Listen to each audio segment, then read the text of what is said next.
Sir ఇది హైదరాబాద్ అలాగే ఇతర జిల్లా హెడ్ క్వార్టర్లలో పట్టణాలలో ఆటోలు కార్లు నడుపుతున్నటువంటి ఒక వాళ్ళకు సంబంధించినటువంటి అంశం sir manifesto Congress party manifesto రాసిన దాంట్లో అత్యంత కీలక భూమిక పోషించినటువంటి గౌరవ మంత్రివర్యులు శ్రీధర్ బాబు గారు ఆ తర్వాత ఇంకా కొంతమంది ఇక్కడే ఉన్నారు సార్ వారి దృష్టికి కొన్ని విషయాలు తీసుకురావాలనుకుంటున్నాను సార్ ఇప్పుడు తెలంగాణ రాష్ట్రంలో ఉన్నటువంటి ప్రయాణికులను ఆర్టీసీ ప్రైవేట్ ఆపరేటర్లు కాకుండా ఓలా ఊబర్ లాంటి సంస్థలు కూడా దీంట్లో ఉన్నాయి సార్ ర్యాపిడో లాంటిది కూడా ఉంది ఇప్పుడు మనం ప్రభుత్వం లక్ష్యం వచ్చేసి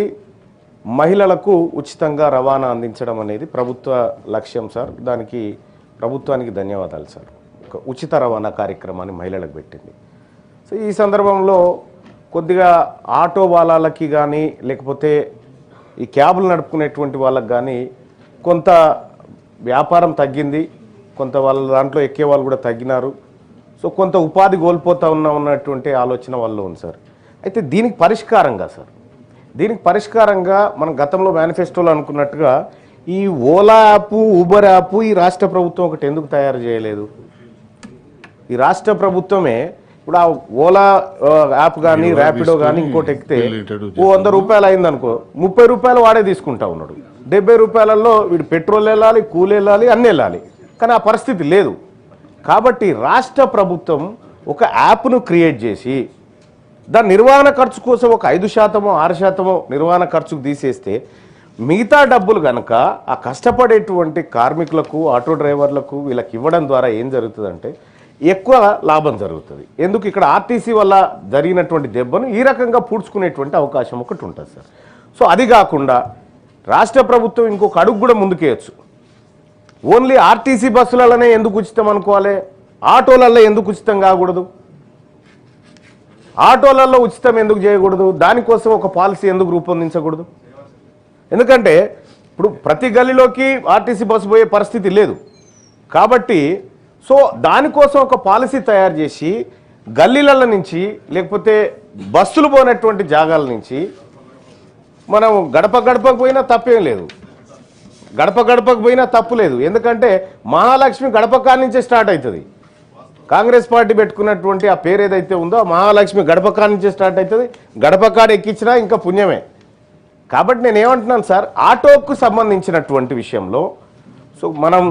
ఏమేమో చెప్పినాం మేనిఫెస్టోలో వాటిని నేను ఉటంకించదలుచుకోలేదు ఎందుకంటే అందులో ఆ మహాఘనకార్యంలో నేను కూడా ఉన్నా కాబట్టి సార్ ఇక్కడ ఏమంటున్నంటే ఆటోలకు సంబంధించి ఇప్పుడు ఎట్లాగో మనం ఆర్టీసీకి కొంత చెల్లిస్తా ఉన్నాము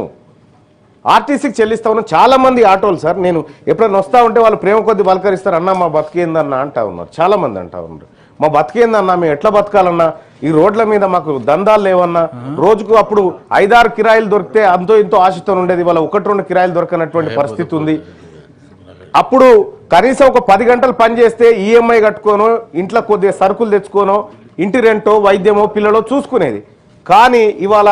మొత్తం రోడ్ల మీద ఉన్నా కూడా వాళ్ళు బతకలేనటువంటి పరిస్థితి వచ్చింది కాబట్టి ఎట్లాగో ఇన్ఫర్మేషన్ టెక్నాలజీ మినిస్టర్ గారు ఇక్కడే ఉన్నారు కాబట్టి ఒక యాప్ను తయారు చేయడం వల్ల వచ్చే సాధక బాధకాలు పరిశీలించండి సార్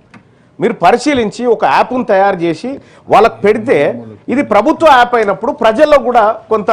నమ్మకం ఏర్పడుతుంది కాబట్టి అటు ఆటో వాళ్ళకి మీరు మంచి చేసిన వాళ్ళు అవుతారు రెండోది ఒక అడుగు ముందుకేసి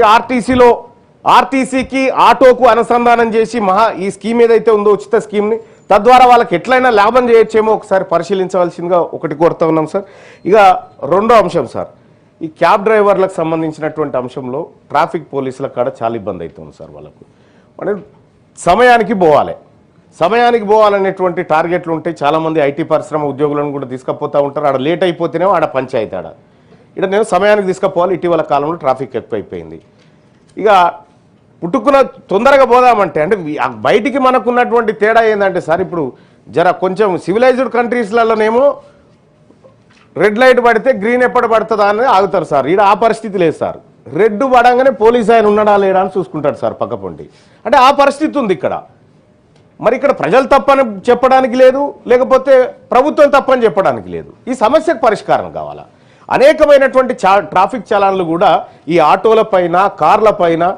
ఎవరి మీద పడితే వాళ్ళ మీద, అందరి మీద చేయాల్సిందే సార్. రూల్స్ తప్పితే ఎవరైనా దానికి ఎవరేం ఎగ్జామ్షన్ ఏం లేదు. కానీ ఈ వాహనాల ద్వారానే కడుపు నింపుకొని బ్రతుకుతున్నటువంటి ఆటోలు కానీ, క్యాబ్ డ్రైవర్లు కానీ, ర్యాపిడో డ్రైవర్లు కానీ, వీళ్లకు ఒక్కసారి సిగ్నల్ జంప్ అయితే 1000 రూపాయలు పడితే వాళ్ళు 4 రోజులు పనిచేయాల్సి వస్తుంది సార్ ఆ చలాన్ తీర్పడానికి కోసం. మరి ఇప్పుడు కాంగ్రెస్ పార్టీ మేనిఫెస్టోలో గతంలో కూడా నా సలహా మేరకే మీరు అందరు పెట్టినారు, ఏది చలాన్లను మాఫీ చేద్దామనేటువంటి ఒక ఆలోచన పెట్టినారు సార్. ఒక కట్ ఆఫ్ డేట్ పెట్టి పాత చలాన్లు మాఫీ చేసి రూల్స్ను పకడ్బందీగా ఇంప్లిమెంట్ చేస్తామనేటువంటి ఒక విధానం ఏమైనా తీసుకొస్తే ఇక నుంచి కొంత జాగ్రత్తగా ఉండేటువంటి అవకాశం ఉంటుంది సార్. లేకపోతే ఏం జరుగుతుందంటే సార్, చలాన్లు అట్లనే పెండింగ్ ఉంటాయి. ఇక ఆయన ఏ మనిషి అన్నా రాని రోడ్డు మీద ఆయన బండి ఆపుతాడు, ఇవి కట్టేదాకా నీకు పోయేది లేదని చెప్తా ఉంటాడు. కాబట్టి ఇప్పుడు అందరికి కూడా మంచి సార్, మీరు జిహెచ్ఎంసీ ప్రజలు, పట్టణ ప్రాంతాల ప్రజల ప్రేమ చూరగొన్న పార్టీగా మీరు మారాలంటే చలాన్లు మాఫీ చేయండి సార్. ఈ వాహనాల మీద ఉన్నటువంటి చలాన్లు మాఫీ చేయండి. మాఫీ చేయడం ద్వారా మీకే మంచి పేరు వస్తుంది సార్, ప్రభుత్వానికి కూడా. ఎందుకంటే హామీ నిలబెట్టుకున్నటువంటి చాలా తక్కువ నిలబెట్టుకుంటాం, అయినా పర్వాలేదు ఏదో ఒకటి నిలబెట్టుకున్న పేరన్నా మనకు ఉంటుంది కదా అని చెప్పి తమకు రిక్వెస్ట్ చేస్తూ ఉన్నా సార్. ఇక అలాగే క్యాబ్ డ్రైవర్ల పైన, ఆటో డ్రైవర్ల పైన పోలీస్ దాడులు జరుగుతూ ఉన్నాయి సార్ అక్కడక్కడ. సో వాళ్ళు పోలీసు వాళ్ళ కంటే ఎక్కువ సమయం పాటు రోడ్ల మీద బతుకుతున్నటువంటి వాళ్ళు సార్. వాళ్ళు ఫ్రస్ట్రేషన్లో ఉంటారు. అందరు కస్టమర్లు ఒకేలాగా ఎక్కరు పై, కార్లోకి కానీ ఆటోలకు కానీ. ఒక ఆయన ఎక్కుతా ఉంటాడు, చీకటి అయితే ఒక ఆయన ఇంత మద్యం దాగి ఎక్కుతా ఉంటాడు, అరుస్తూ ఉంటాడు, నేను ఇయ్య అంటాడు, కొడుతూ ఉంటాడు, బెదిరి, ఇట్లా రకరకాలైనటువంటి సమస్యలు ఉన్నాయి. సో వాళ్ళ భద్రత విషయంలో కూడా ప్రభుత్వం కొంత చొరవ తీసుకోవాల్సినటువంటి అవసరం ఉంది. ఇలా లక్షలాది మంది ఆటో డ్రైవర్లు కానీ, క్యాబ్ డ్రైవర్లు కానీ తెలంగాణ రాష్ట్రం, మరీ ముఖ్యంగా ఇప్పుడు మనం జిహెచ్ఎంసీని ఎట్లాగో విస్తరించాలనుకుంటున్నాం, 1,34,00,000 మందికి సంబంధించినటువంటి వ్యవస్థను తయారు చేస్తాం. ఇంతమందికి మన దగ్గర ఉన్న ఆర్టీసీ సరిపోదు సార్, ఖచ్చితంగా వీళ్ళు ఉండాల్సిందే దాంట్లో. కాబట్టి మీరు గిగ్ వర్కర్ల విషయంలో ఏదైతే విధానాన్ని తీసుకోవాలనుకుంటా ఉన్నారో తీసుకొచ్చిరు. కానీ ఈ ఆటో డ్రైవర్ల విషయంలో, క్యాబ్ డ్రైవర్ల విషయంలో, ఈ యాప్ విషయంలో కానీ